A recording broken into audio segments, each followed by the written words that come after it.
Hi, I'm Bill Butler. It's January 26th, 2014. This tree was pulled last year. I believe I pulled it on the 9th of February last year, so it's been about a year. Since then, it's filled out really nicely. Let me go ahead and lower it just a bit.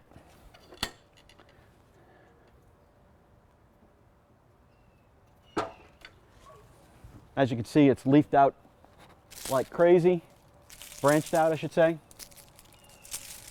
You see in here, I've got primary branches, secondary branches coming off of that. It's pushed out very well. This is typical for what you find with a lot of the bald cypress here in South Louisiana when we pull them for bonsai. If you remember last year, I capped it off at this point. Had no branches whatsoever. Take a look at my other YouTube video, you can see how I pulled it from the swamps. All this stuff up here, just left over from last year. I assure you all the branches are alive. Let me go ahead and raise that back up and we'll get started on examining the tree. I said last year that this would probably be the front. I stand by that. This being the back of the tree. We have some problems here where this root is curving away from the viewer.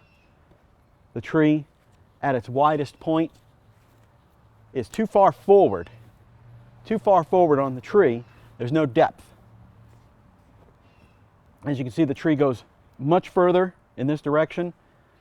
Right here, we're cheating the viewer, cheating the tree of its depth. It does seem to have a little bit of a curve going in this direction, which you would want to follow if you wanted to bring a tree up and bring it back to the user, give it that open arms look. However, the roots are just wrong. I can take this around slowly. Here we see the roots come out to here and here, but still the tree is much wider in this direction here, while we do have the depth going back. I'm not happy with that. This is pretty close to where I want the front of the tree. The wide roots are in the back of the tree. They come back around, approaching the viewer. The tree has done very well. It's putting up roots that are just coming up around the sides of this mason tub.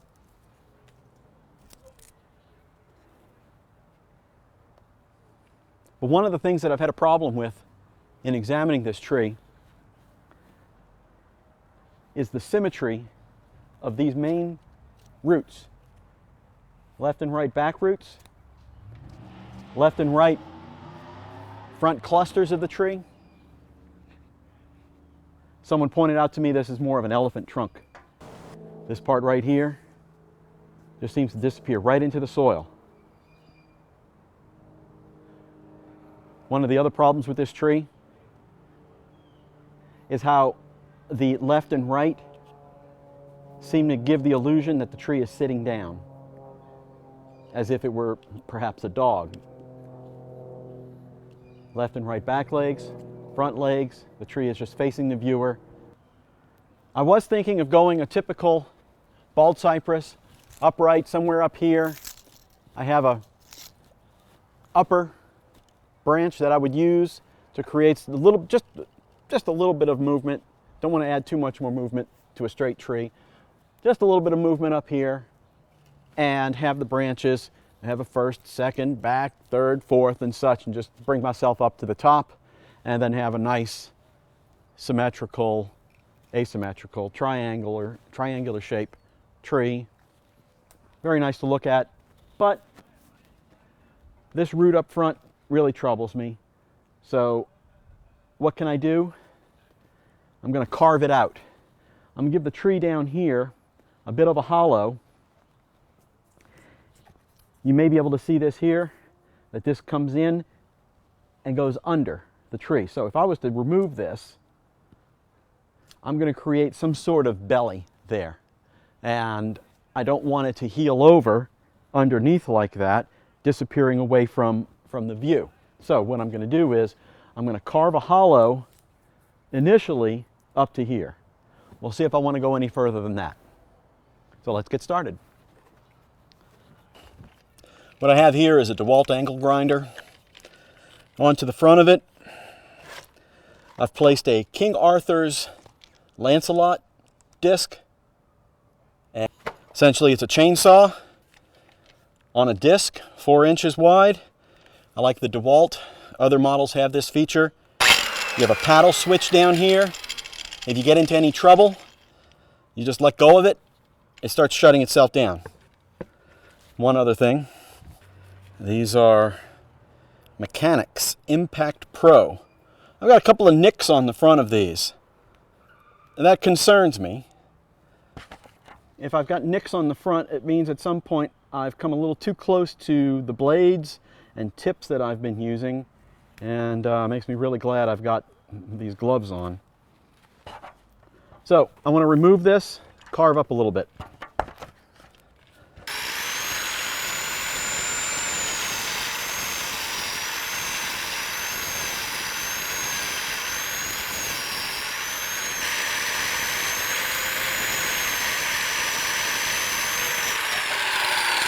As you can see, this really goes through it fairly quickly. Fairly easy to handle tool. Very, very, very dangerous.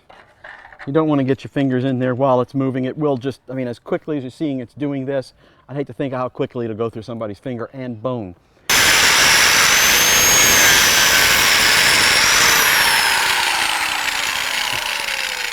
Now we've got a feature.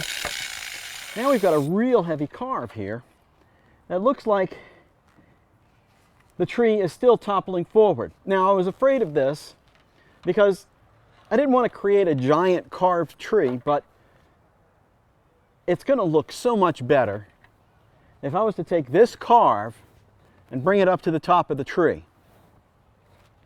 It's going to look like one of those old trees in the swamps. We have them here.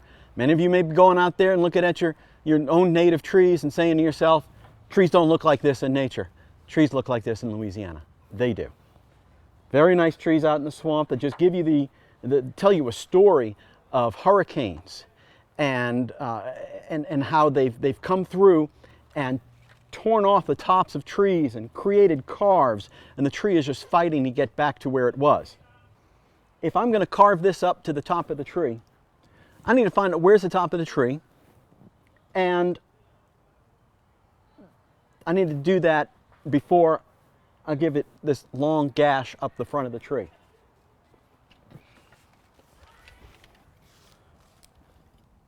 This root tendon here comes up, and he's still fat at this point, and that fatness is not being helped by this. It's being helped by this. This is creating a destination for a lot of growth. And as we go further up the tree, from a certain angle, you can see that the influence of this tendon's width, this tendon's growth, and its influence on the visual width of the tree is ending about here.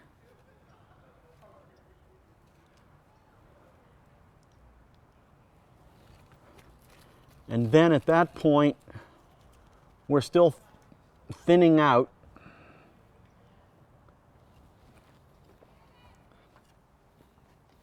So I'm going to lower the tree, cut it off to that point, do some more carving.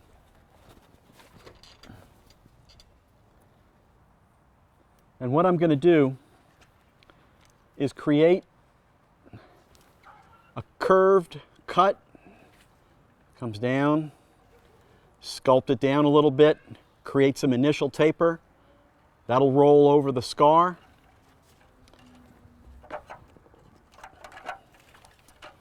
Roll over the cut, create a nice scar, heal nicely.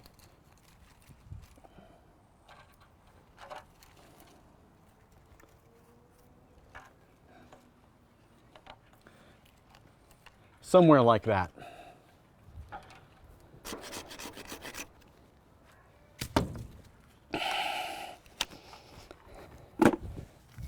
Okay, now that I've got the tree cut down to a height that's a little more manageable, I can go ahead and begin the shaping.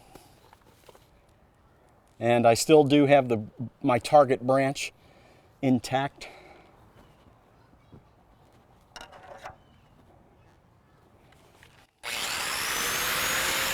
This back branch and that.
Okay, what you see happening here is, as I'm creating the tree, the carve of the tree, I've created a second apex.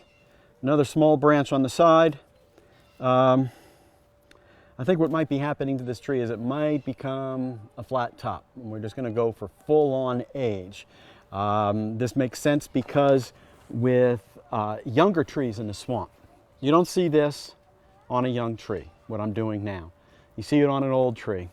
Part of me is hanging on to the promise that I made last year that I was thinking about making this a standard triangular shaped tree, first branch, second branch.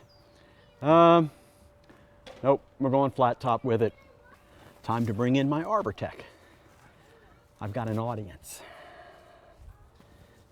The arbor tech tool is using a 2-inch blade where this was using a 4.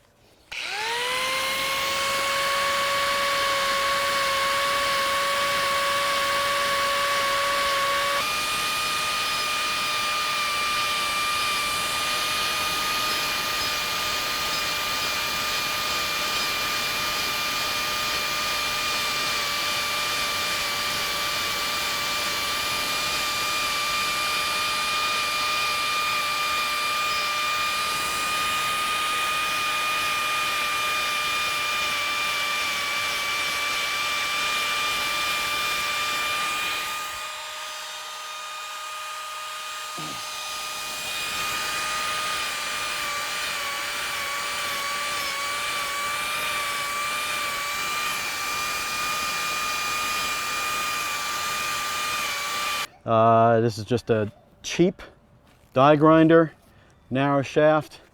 What I'm hoping to get at some point in the future is a Makita. I'm using a 3/8 inch router bit, round.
All right, what I'm doing right now is I'm getting rid of a lot of the excess bits and bobs that are inside of there. There's little bits of wood that are just driving me crazy because I can't see around them.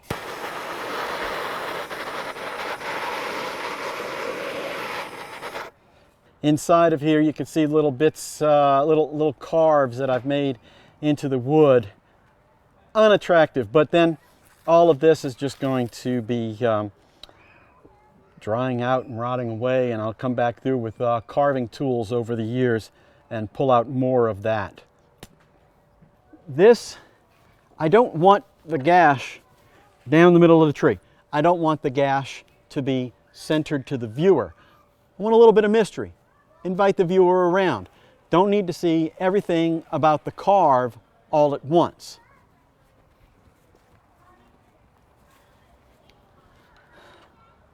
I'm going to do a little more widening right in here.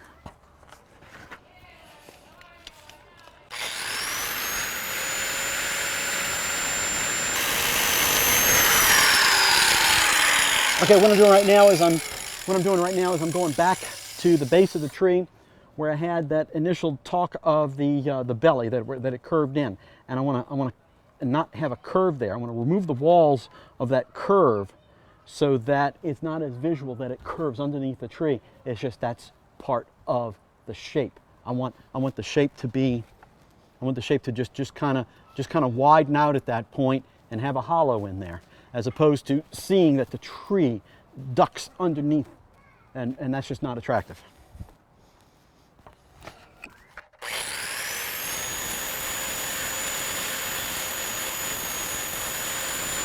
One of the problems of being my own videographer is I don't know when the tape is run out, or I should say, when storage space has run out. I thought I had enough. I did not. Let's go over briefly what I've done here. I edited the tree down to a few select branches. This is going to be an old growth type of tree where I've got this one branch growing up here as the new flat top of the tree is going to create a pad up here, and that pad as the top of the tree will be over here, slightly overshadowing what's going on down here. This has the, as you can see, I've got a gap here. This is a secondary apex to the tree. This is going to be lower, and it is going to hopefully be the immediate secondary pad. This guy I want some more height. This guy I immediately want to just start setting him out as an apex. Apexes of bald cypress tend to be flat tops. The youthful trees are going to be triangular shaped. That was the original purpose of this tree. That was my original purpose when setting out to do this video, was to create such a tree. Other branches, much smaller, much weaker branch down here. Hopefully we'll see some growth on him. I'm probably going to see growth on a lot of places on this tree. Certainly where I've removed branches already. Back branch here, secondary branch here. This will be more of a slightly to the front branch, whereas this apex here will be coming to the back. Next year, the video is not going to be as extensive. It's just going to be more editing and such. But it will also involve the next stage in this tree's development, where I pull it up out of the pot, comb the roots out to see what's going on, because right now the tree is only visible with several inches left on either side of it. So I want to see what's going on beneath the soil, because when I put this in this pot, I didn't plant it as high as I could have to develop the surface roots. I dropped it down lower because it was a major excavation last year, and I wanted this tree to survive. So thank you for watching the video. Look for more videos from me in the future, and certainly on this tree. And so this tree will see you again next year.